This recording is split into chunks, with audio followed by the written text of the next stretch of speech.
Welcome to Troutwood Live, episode 8. I'm Gene with Troutwood. Every company and every person has a story. We can learn a lot by listening to those stories. For anyone joining us for the first time, each week we host a guest from a company in the S&P 500. Students in classrooms from across the country research both the company and our guest. Each week I learn something, and I'm confident that will be the case again today. Today's presentation is very important. It's titled Banking Basics and Overcoming Adversity. Our guest hails from Pittsburgh, as does the company she works for, PNC Financial Services. Jenn Daurora, welcome to Troutwood Live. Great, happy to be here. Thank you. Jenn, I opened my first bank account at PNC at the age of 16. Can I begin by asking what age you opened your first bank account? 16, and I also opened that first bank account at PNC. It's a small world sometimes. I know from talking beforehand, Jeff Davidic, our chief strategist at Troutwood, he beat both of us. He opened his bank account for our student audience at the age of 9. So I'll challenge any students who can beat that age in our chat box. That's great. Jenn, before we dive in, could you share a quick background on yourself? Yeah, so I'm really happy to be here. And like Gene mentioned, right now I work at PNC Bank. I joined the company in the spring of 2019, but before that I didn't have any banking experience, so something that I'll talk about a little bit later. But I grew up in Pittsburgh, and I went to Allegheny College in Meadville, Pennsylvania, and I still volunteer for Allegheny now. And I live in Squirrel Hill, Pennsylvania with my husband and my rescue dog, Finn. So if it's okay, I can introduce Finn to you all now. I think we would love to meet Finn. Come here. This is Finnegan James, and he is 11, and he is our rescue dog. Hi, say hi, Finn. What a beautiful, beautiful dog. Hi, Finn. He's 90 pounds, so he's a little heavy, but he's happy to say hello to everyone. What a treat. And well, to our student audience, I'll ask the question, does anyone have a dog as well and want to share their name in our chat box? Jenn, a small tangent before we dive into things. You and I both went to Allegheny College. We did not know each other while at school, but because of that involvement that occurs afterwards, we've had the opportunity to meet each other since. Yeah, which is great. And I think one of the fun things too about, and we'll talk about building your network later, is I've never met anyone from Allegheny or really anywhere else that if you didn't get to know them, that they wouldn't be willing to help you on something. And so I think that's an important thing for all the students to keep in mind. And networking starts at such an early age now as well. Students with technology and the skills that they're learning in the classroom. We are going to very quickly dive into Jenn's presentation today. As is our format, we are going to very quickly jump to the Troutwood map, our live audience, or those watching the recording. Feel free to join us or to try to get to PNC's headquarters before I do. My Head Start window gets shorter and shorter each week. This is a fun fact that, just being a Pittsburgh resident, I'm extremely proud of. Finn's fun fact for PNC is that more than $72 million was invested in communities through the PNC Foundation. What a testament. And to students looking to learn more, the PNC fact sheet with information on the company and recent news. Without further ado, we are going to dive into Jenn's presentation. This is an excellent presentation. I'm going to be monitoring our live chat. We've had a fair number of questions submitted beforehand, Jenn, just in full disclosure, as I think a testament to the importance of this topic. Jenn, take it away. Okay, great. All right. Well, thanks again for having me. Really excited to be here. And I wanted to really talk through and share with you two important topics. Banking basics, which we'll get to obviously, but also I wanted to talk a little bit about overcoming adversity, because I know that this year and last year have been really difficult for a lot of students and educators and their families. And I thought it would be a good topic to talk through, how we can manage through that diversity and then come out even stronger. So what I wanted to share with you is, before I started working for PNC Bank, I actually worked for my family's business in Pittsburgh. And we had a company that was started by my grandfather all the way back in 1946, if you can imagine. That is a long time ago. And my grandfather's name was Elwood, and he started a small grocery store in Baldwin And he didn't have any business education at all, but he became an entrepreneur. And I think that's really important because it really shows that if you have a great idea and you can help meet a need in your community, you really can strive and do really do anything you put your mind to. So over the years, I'm not going to say that Elwood was successful all the time, but he built a very strong business that helped support his family. And eventually it grew and grew to 3 stores in Pittsburgh. And my mother and my aunts worked, and many of my cousins. At our largest, we actually had 3 locations and over 125 employees. And we were doing multi-million-dollar business every year.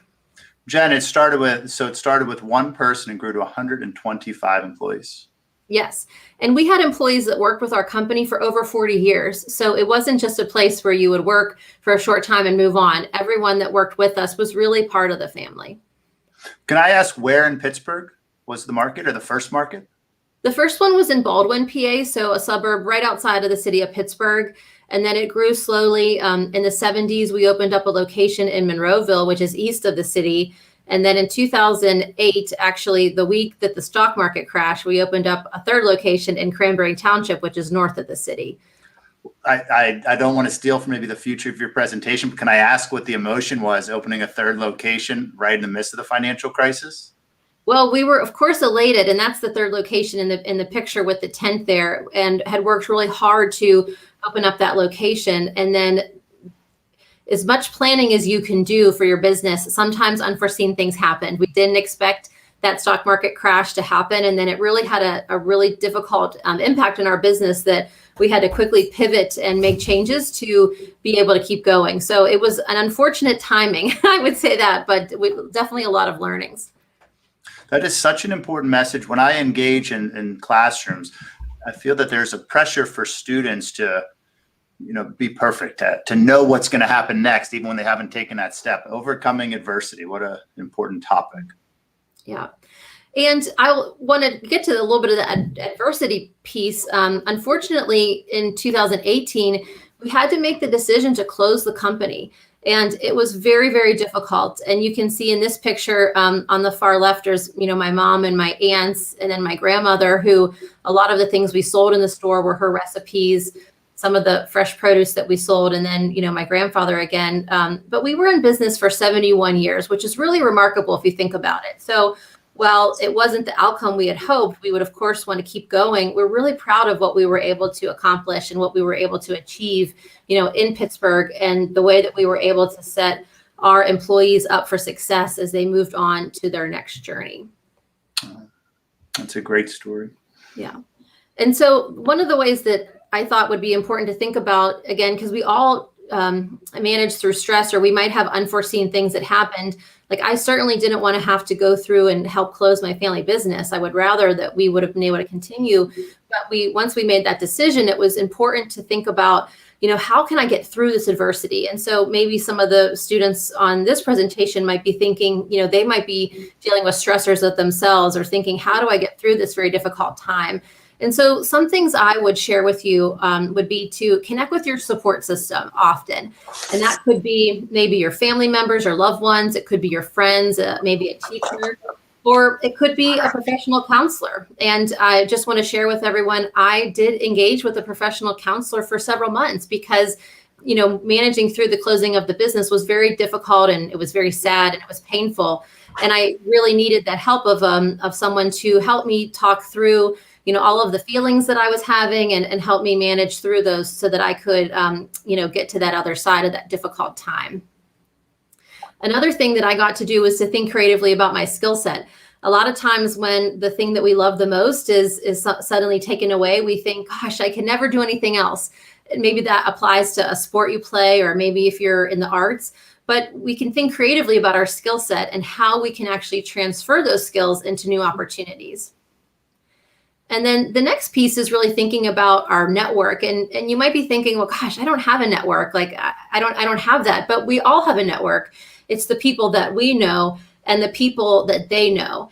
And again, I've never encountered a situation where if I didn't ask someone for help so that I could learn about something new, or ask for an introduction to someone that might know more about an area I was interested in pursuing, I've never had anyone tell me no, they wouldn't help.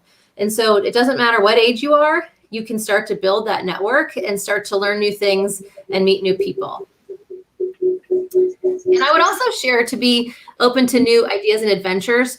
I never thought that I would become someone who worked at a financial institution or a bank. When I was looking to switch my career, I was looking at all kinds of opportunities and nonprofits and different types of businesses. I did some consulting, but it was really wonderful to find a place where I landed at PNC, where now I'm actually helping to support other small businesses so I can really give back to the community that I care a lot about. Yeah, this is what a great example. Jen, you might have to turn my speaker off on yours there. When I look, actually, Jen, you keep going. So, there we go. We lost the echo. Sorry there. With students, the adversity, I see it firsthand at all ages, elementary, middle school, high school, college, test scores, the pressure to get that good score, the college application process, the pressure to get into that right college, the job search process. My friends are getting jobs. I haven't. Sports. These are 5 terrific bullet points. And by having the conversation now, students can hopefully take some of that pressure off of their own shoulders through your story. Yeah, I hope so. Because again, it might feel like you won't ever get there, or you might feel that pressure, that weight of trying to achieve your goals. But I think just put one foot in front of the other. And then also, fall back and regroup often, because success is not a straight line. There's a lot of pathways there, and there's so much learning that can happen from making mistakes, and it's all beneficial and valuable. So I did want to share with you. So now I work, like I said, at PNC Bank at the Tower downtown, which is an amazing building. I work on one of the taller floors, so I have a great view of downtown Pittsburgh. And we have a really wonderful thing about our building, that it's a green building. And here you can see I'm standing in this catwalk. So I'm actually standing in between the office and the outer glass of the building. And different times of day, certain windows will open up and fresh air will come in.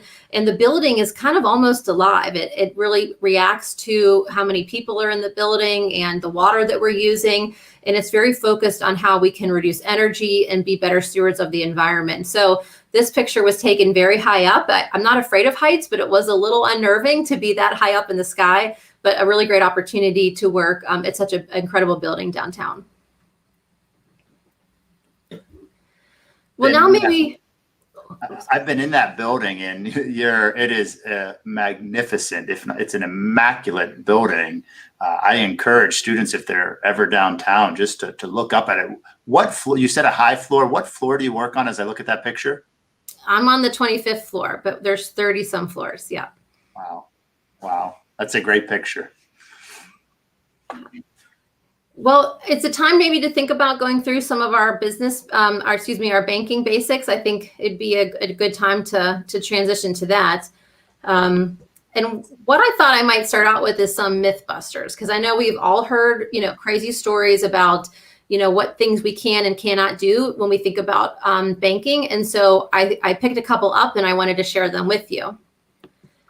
So the first myth I wanted to just bust is that you can't open up a checking account if you're under 18. And Gene said he opened up his first checking account at 16, and so did I.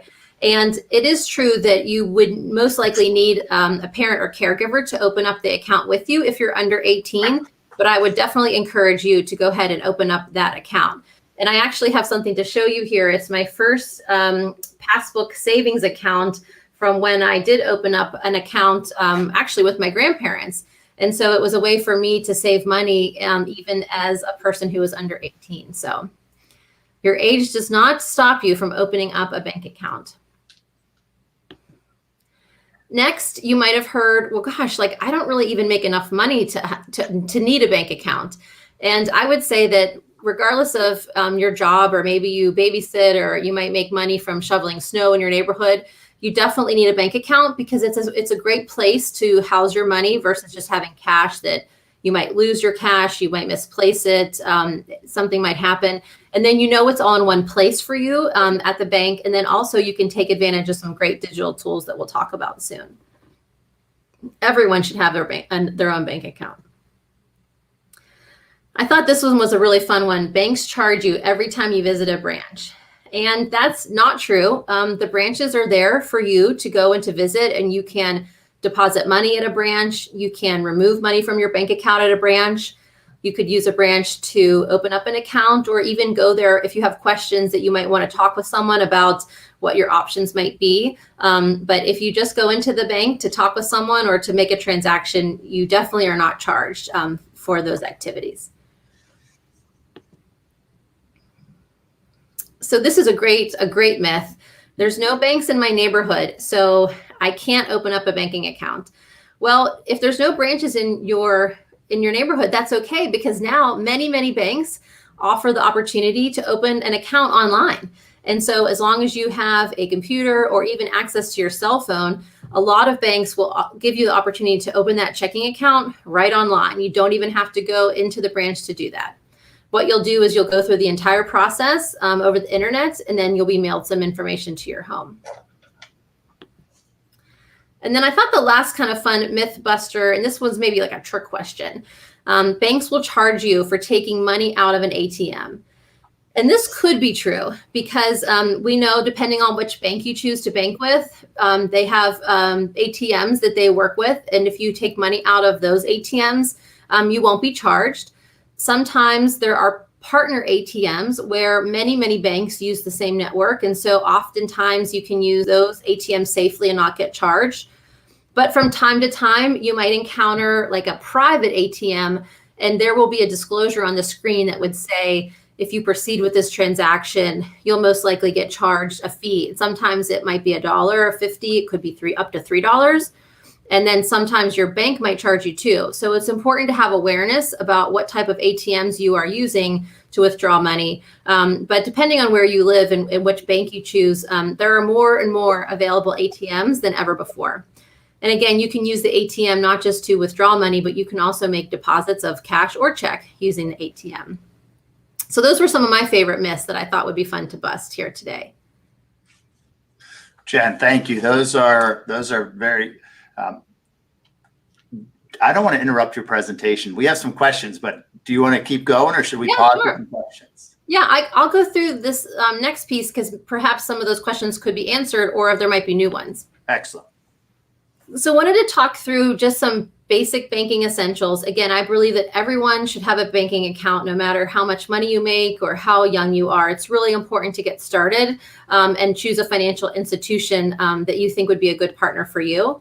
So open up a checking and a savings account. So if you are under 18, you might need help of a parent or guardian, and you can apply in person or online. And the reason I think you need both is that you use your checking account for your everyday spending. So maybe you would use that, the money that would be in your checking account if you needed or wanted to order a pizza, or if you were buying something that you might need for school. But you use your savings to put money to work towards a long-term goal. So when I was younger, one of the things I had to do was I had to contribute to my school clothes every year, especially if I wanted something that was like trendy. And so I would put money away from my summer job, and then I would use that money that was in my savings account to help buy the things that I thought I needed for school. And so it's important that you have both accounts, because one helps you plan for your long-term goals, and then the other, the checking account, is really that account that you would use for your day-to-day purchases. The next thing I want to say is take advantage of digital tools. As I mentioned, when I was younger, like this is what I had. I had a passport savings that was paper, and I had to make sure I had that on me. Now, I do most of my banking like right from my phone. We have mobile applications that you can use, or you can log into online banking and you can view your balances. You can actually pay bills right from your phone or right from your online banking. So if you had to pay your cell phone bill, as an example, you could do that right online. You could know how much money's in your checking account to plan for purchases that you might need to be taking. But then most importantly, right online, you can transfer money from your checking account to your savings account. And so that's one thing that I do every month. I have a set amount where I automatically schedule a transfer from my checking account to my savings account every month. So I know I'm definitely putting money aside for some of those bigger purchases that I would want to have for the future, or just to kind of save up for like an emergency. And then the other fun thing you can do if you do use a cell phone for your banking, you can actually deposit checks using your phone right now for many banks. Not all banks, certainly, but a lot of them. So maybe, for your birthday, your grandmother or an aunt or someone gave you like a check. You can actually deposit it right from your phone now, which is a really great convenience. So I think it's especially important for young people because, you're so digitally savvy to take advantage of those digital tools for your banking. And then I would also say taking advantage of direct deposit is really critical. So when you do have a job with an outside employer, if you think about it, sometimes you might get paid every 2 weeks or maybe once a month. If you have direct deposit, your money will be transferred automatically to your bank account at midnight on payday, which is amazing. Because if you don't, you would have to, maybe you worked at a grocery store like my family's business, you would have to then come into the store, hope a manager was there to go in the safe and get your paycheck, and then you'd have to deposit it at a bank. And then sometimes it would take 1 or 2 days for that money to actually be accredited to your account. But if you have direct deposit, that money goes in automatically, and it's usually there by midnight, the day of payday. So you have access to your funds sooner than people who don't take advantage of direct deposit. And then lastly, I would say, again, create a plan to move money into your savings account automatically each month. And so one thing you might start with is maybe you set aside $5 or $10 a month from the monies that you are earning through, maybe your activities, if you're babysitting, or like I said, shoveling snow during the winter, anything that you have, or your job. If you set that aside, that money every month, and make it automatic, you'll be shocked with how fast your savings account will grow and how quickly you'll be able to maybe purchase something that you're looking forward to. And that's the conclusion of my presentation. Jenn, excellent. So we have a question from the YouTube chat I want to throw out. That's a fun one before we dive into some of our pre-submitted questions. Is there a bank vault in every PNC bank like in the movies? Well, there's something similar. It wouldn't necessarily be a giant vault with a giant wheel, but there is a place where all monies are kept secure in every place where cash is held. And we're gonna go into some very good questions based on everything you just said. And our first is from Anae. Anae is a 4th grader asking, how long would it take me to open a bank account?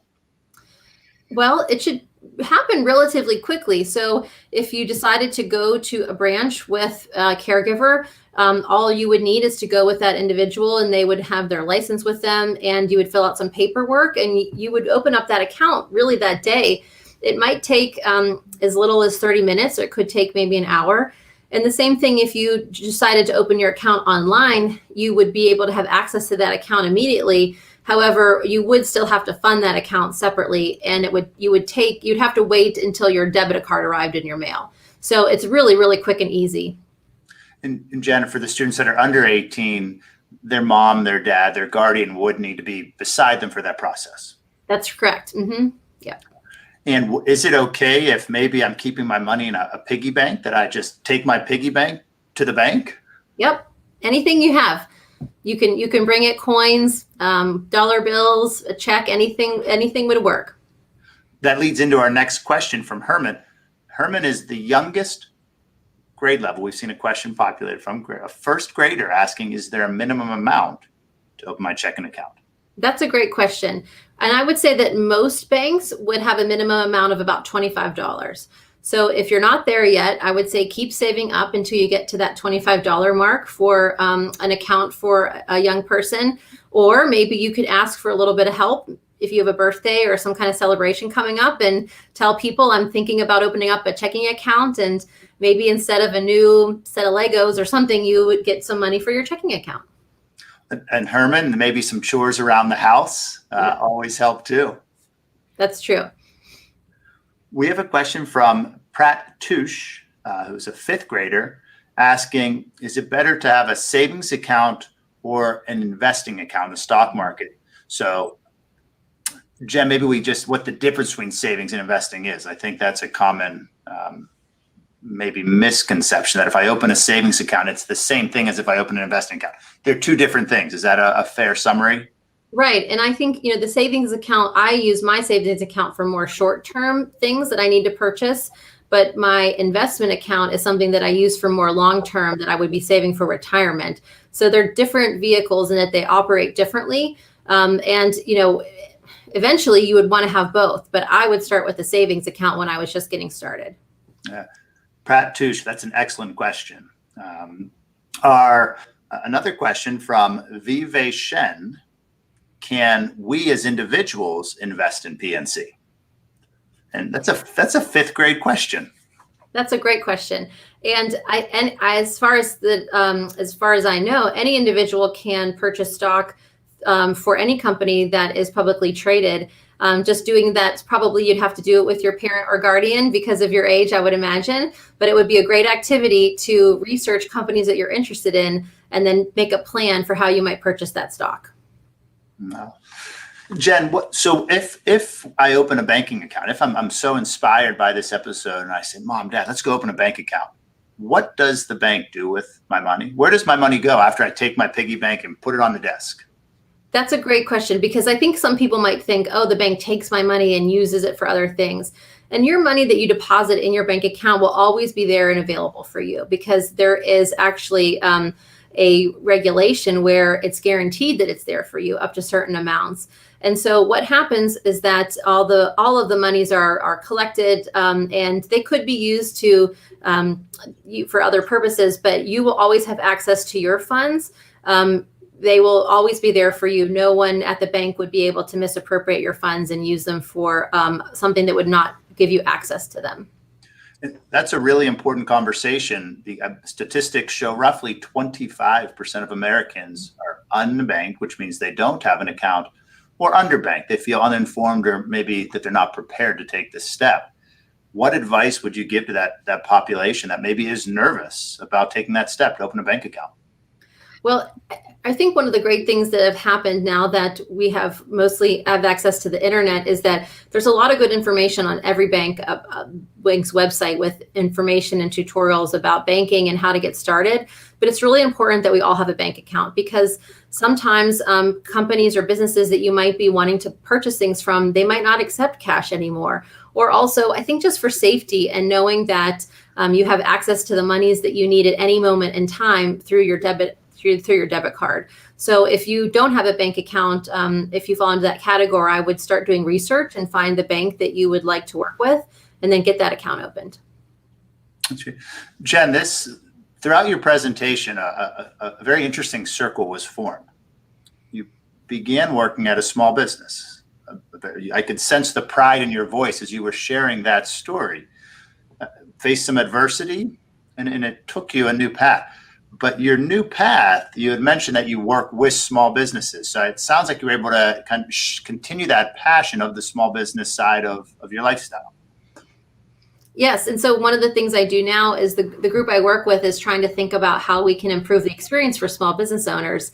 Because if you think about small business owners, they're really good at their business. So maybe they're really good at having a bakery, or they're really good at having a car wash, or a landscaping business, or a manufacturing company. And sometimes when it comes to knowing how to navigate the banking system or what tools to use, it can be frustrating because they're really good at running their business. And so my group helps make that easier. And it just so happens that I know what business owners are thinking about. And so I can provide great insights there. Are you able to share any insight to what a typical day in Jenn's life looks like? I show up, I look at this beautiful PNC tower. What happens next?